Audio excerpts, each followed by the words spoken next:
ਬਾਣੀ ਕੇ ਬਹੁਤ ਨਾਮ ਕਿਰਸੀਏ। ਸਾਨੂੰ ਕਲਯੁਗ ਜੀਵਾਂ ਨੂੰ ਤਾਰਨ ਵਾਲੇ ਚਵਰ ਛਤਰ ਤਖਤ ਦੇ ਮਾਲਕ ਹਾਜ਼ਰਾ ਹਜ਼ੂਰ ਸਰਬ ਕਲਾ ਭਰਪੂਰ ਗੱਦੀ ਤੇ ਬਿਰਾਜਮਾਨ ਸੁਭਾਈਮਾਨ ਧੰਨ ਧੰਨ ਸਾਹਿਬ ਸ੍ਰੀ ਗੁਰੂ ਗ੍ਰੰਥ ਸਾਹਿਬ ਮਹਾਰਾਜ ਜੀ।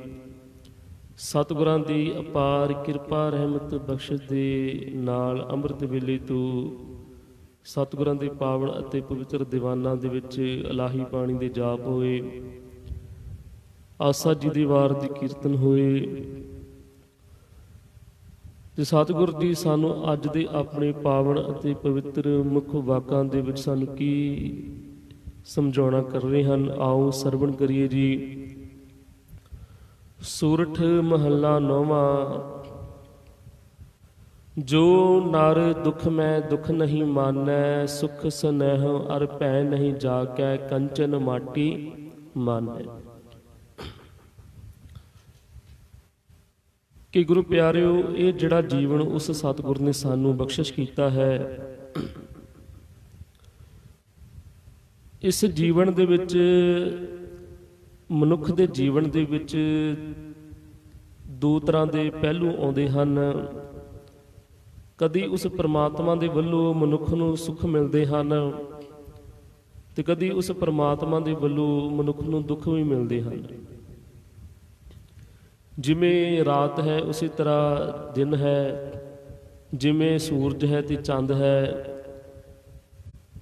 ਤੇ ਗੁਰੂ ਪਿਆਰਿਓ, ਇਸੇ ਤਰ੍ਹਾਂ ਇਨਸਾਨ ਦੇ ਜੀਵਨ ਦੇ ਵਿੱਚ, ਮਨੁੱਖ ਦੇ ਜੀਵਨ ਦੇ ਵਿੱਚ ਇਹ ਦੋ ਤਰ੍ਹਾਂ ਦੇ ਹੀ ਇਹ ਜਿਹੜੇ ਪਹਿਲੂ ਹਨ, ਇਹ ਹਰ ਵੇਲੇ ਆਉਂਦੇ ਰਹਿੰਦੇ ਹਨ।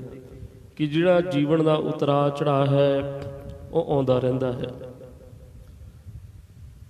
ਪਰ ਜੋ ਨਰ ਦੁੱਖ ਮੈਂ ਦੁੱਖ ਨਹੀਂ ਮਾਨੈ, ਕਿ ਸਤਿਗੁਰ ਜੀ ਸਾਨੂੰ ਸਮਝਾਉਣਾ ਕਰ ਰਹੇ ਹਨ ਕਿ ਭਾਈ, ਤੇਰੇ ਜੀਵਨ ਦੇ ਵਿੱਚ ਸੁੱਖ ਵੀ ਆਉਣਗੇ, ਤੇਰੇ ਜੀਵਨ ਦੇ ਵਿੱਚ ਦੁੱਖ ਵੀ ਆਉਣਗੇ, ਪਰ ਜੇਕਰ ਤੂੰ ਆਪਣੇ ਉਸ ਦੁੱਖ ਦੇ ਵਿੱਚ ਕਦੇ ਵੀ ਤੂੰ ਨਾ ਘਬਰਾਇਆ, ਸਤਿਗੁਰ ਦੇ ਸ਼ੁਕਰਾਨੇ ਦੇ ਵਿੱਚ ਰਿਹਾ, ਸੁਖ ਸਨੇਹੋ ਅਰ ਪੈ ਨਹੀਂ ਜਾਗੈ, ਕੰਚਨ ਮਾਟੀ ਮਨ।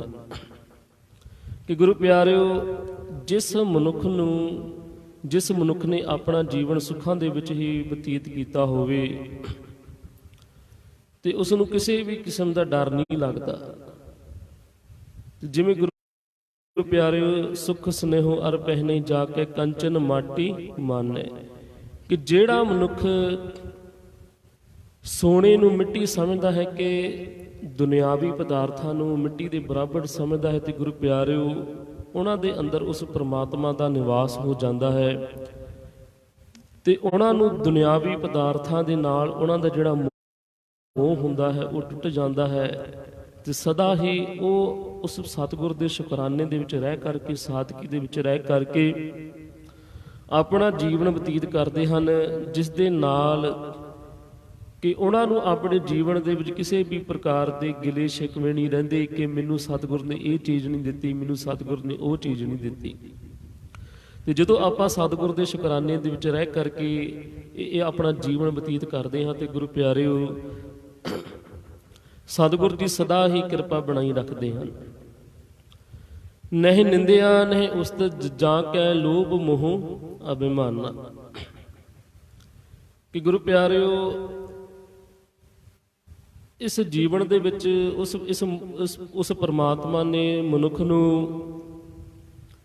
ਚੰਗਾ ਸੋਚਣ ਵਾਸਤੇ ਵੀ ਮੱਤ ਦਿੱਤੀ ਹੈ ਤੇ ਮਾੜਾ ਸੋਚਣ ਵਾਸਤੇ ਵੀ ਮੱਤ ਦਿੱਤੀ ਹੈ, ਪਰ ਉਹ ਇਨਸਾਨ ਦੇ ਆਪਣੇ ਹੱਥ ਵੱਸ ਹੁੰਦਾ ਹੈ ਕਿ ਉਸਨੇ ਆਪਣੇ ਜੀਵਨ ਨੂੰ ਕਿਸ ਤਰੀਕੇ ਦੇ ਨਾਲ ਜਿਉਣਾ ਹੈ। ਮਾੜੇ ਕੰਮਾਂ ਦੇ ਵਿੱਚ ਲੱਗ ਕੇ ਵਿਕਾਰੀ ਮਨ ਬਣਾ ਕੇ ਆਪਣਾ ਜੀਵਨ ਬਤੀਤ ਕਰਨਾ ਹੈ, ਜਦ ਚੰਗੇ ਪਾਸੇ ਲੱਗ ਕੇ ਸਤਿਗੁਰ ਦੇ ਸ਼ੁਕਰਾਨੇ ਦੇ ਵਿੱਚ ਰਹਿ ਕਰਕੇ ਇਹ ਆਪਣਾ ਜੀਵਨ ਬਤੀਤ ਕਰਨਾ ਹੈ। ਨਹਿ ਨਿੰਦਿਆ ਨਹਿ ਉਸਤਤ, ਜਾਗੈ ਲੋਭ ਮੋਹ ਅਭਿਮਾਨਾ। ਕਿ ਭਾਈ, ਉਸ ਪ੍ਰਮਾਤਮਾ ਨੇ ਇਹ ਸਾਨੂੰ ਜੀਵਨ ਬਖਸ਼ਿਸ਼ ਕੀਤਾ ਹੈ। ਇਸ ਮਨ ਦੇ ਵਿੱਚੋਂ ਨਿੰਦਿਆ, ਚੁਗਲੀ, ਦਵੈਸ਼ ਭਾਵਨਾਵਾਂ ਕੱਢ ਕੇ ਜਾ ਕੇ ਲੋਭ ਮੋਹ ਅਭਿਮਾਨਾ, ਕਿ ਲੋਭ ਮੋਹ ਹੰਕਾਰ ਇਹਨਾਂ ਸਾਰਿਆਂ ਨੂੰ ਛੱਡ ਕਰਕੇ ਇਹ ਜਿਹੜਾ ਸਾਡਾ ਵਿਕਾਰੀ ਮਨ ਹੈ, ਇਸ ਵਿਕਾਰੀ ਮਨ ਦੀ ਜਿਹੜੀ ਮਤ ਹੈ, ਬੁੱਧੀ ਹੈ, ਇਸ ਨੂੰ ਬਦਲੀਏ ਤਾਂ ਕਿ ਸਤਿਗੁਰ ਦੀ ਸਦਾ ਹੀ ਕਿਰਪਾ ਆਪਣੇ ਤੇ ਕਰਨ। ਕਿਉਂਕਿ ਜੇਕਰ ਆਪਾਂ ਇਹ ਬੰਦੇ ਦਾ ਮਨ ਹੀ ਇਹੋ ਜਿਹਾ ਹੈ ਗੁਰੂ ਪਿਆਰਿਓ, ਇਸ ਮਨ ਦੇ ਨਾਲ ਇਨਸਾਨ ਬਹੁਤ ਕੁਝ ਕਰ ਸਕਦਾ ਹੈ। ਇਸ ਮਨ ਦੇ ਨਾਲ ਜੇਕਰ ਆਪਾਂ ਆਪਣੇ ਜੀਵਨ ਦੇ ਵਿੱਚ ਧਾਰ ਲਈਏ ਕਿ ਮੈਂ ਆਪਣੇ ਜੀਵਨ ਦੇ ਵਿੱਚ ਚੰਗਾ ਹੀ ਕਰਨਾ ਹੈ, ਤੇ ਗੁਰੂ ਪਿਆਰਿਓ ਫਿਰ ਸਤਿਗੁਰ ਜੀ ਜਿਸ ਪਾਸੇ ਆਪਾਂ ਆਪਣੀ ਇਸ ਮਨ ਨੂੰ ਜੋੜ ਲੈਂਦੇ ਹਾਂ, ਉਸੇ ਰਸਤੇ ਤੇ ਇਹ ਜਿਹੜਾ ਸਾਡਾ ਮਨ ਅਤੇ ਇਹ ਜਿਹੜਾ ਤਨ ਹੈ, ਉਸੇ ਰਸਤੇ ਤੇ ਤੁਰਨਾ ਸ਼ੁਰੂ ਹੋ ਜਾਂਦਾ ਹੈ। ਆਖੋ ਸਤਨਾਮ ਸ੍ਰੀ ਵਾਹਿਗੁਰੂ। ਹਰ ਕ ਸੋਗ ਤੇ ਰਹੇ ਨਿਆਰੋ, ਨਾਹੀ ਮਾਨ ਆਪੇ ਮਾਨਾ।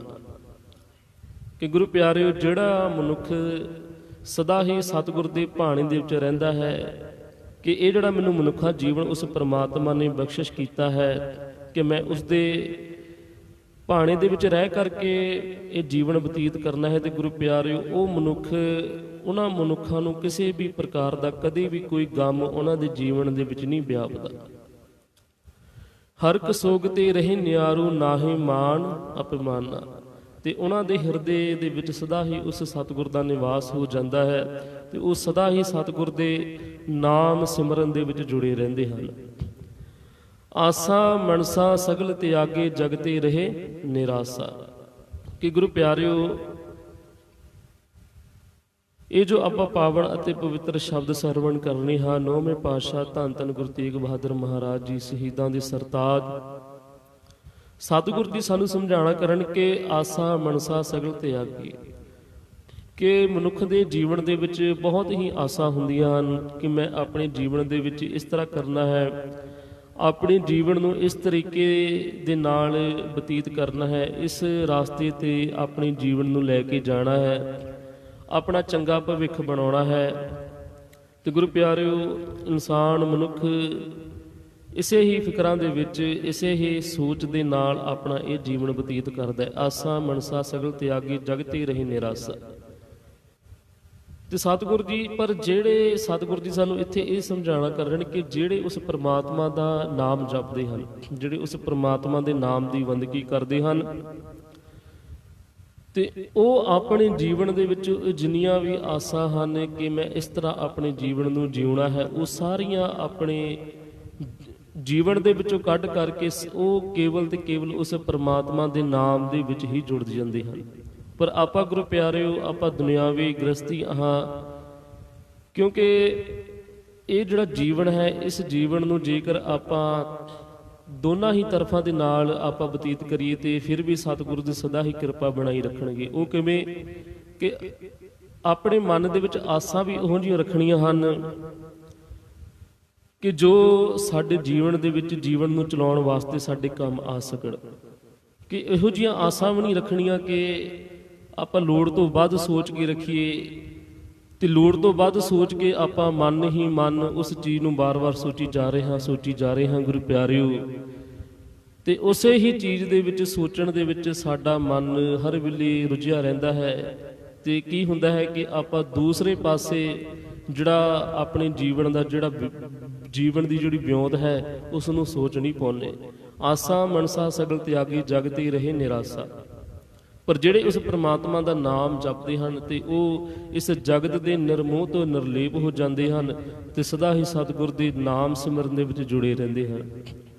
ਕਾਮ ਕ੍ਰੋਧ ਚਹਿ ਪਰਸੇ, ਨਾਹਨ ਤਹਿ ਘਟ ਬ੍ਰਹਮ ਨਿਵਾਸਾ। ਤੇ ਹੁਣ ਗੁਰੂ ਪਿਆਰਿਓ, ਇੱਥੇ ਸਤਿਗੁਰੂ ਜੀ ਨੇ ਕਾਮ ਅਤੇ ਕ੍ਰੋਧ ਦੀ ਗੱਲ ਕੀਤੀ ਹੈ ਕਿ ਜੇਕਰ ਇਨਸਾਨ ਕਾਮ ਦੇ ਵਿਕਾਰ ਦੇ ਵਿੱਚ ਗੁਰੂ ਪਿਆਰਿਓ ਗ੍ਰਸਤ ਹੋ ਜਾਵੇ ਤੇ ਉਸ ਦਾ ਜੀਵਨ ਫਿਰ ਵੀ ਬਰਬਾਦ ਹੋ ਜਾਂਦਾ ਹੈ। ਤੇ ਜੇਕਰ ਕ੍ਰੋਧ ਦੇ ਵਿਕਾਰ ਦੇ ਵਿੱਚ ਵੀ ਇਨਸਾਨ ਆ ਜਾਵੇ ਤੇ ਗੁਰੂ ਪਿਆਰਿਓ ਉਸ ਦਾ ਜੀਵਨ ਫਿਰ ਵੀ ਉਸ ਦੇ ਜੀਵਨ ਦਾ ਵਿਨਾਸ਼ ਹੋ ਜਾਂਦਾ ਹੈ। ਕਿਉਂਕਿ ਗੁਰੂ ਪਿਆਰਿਓ,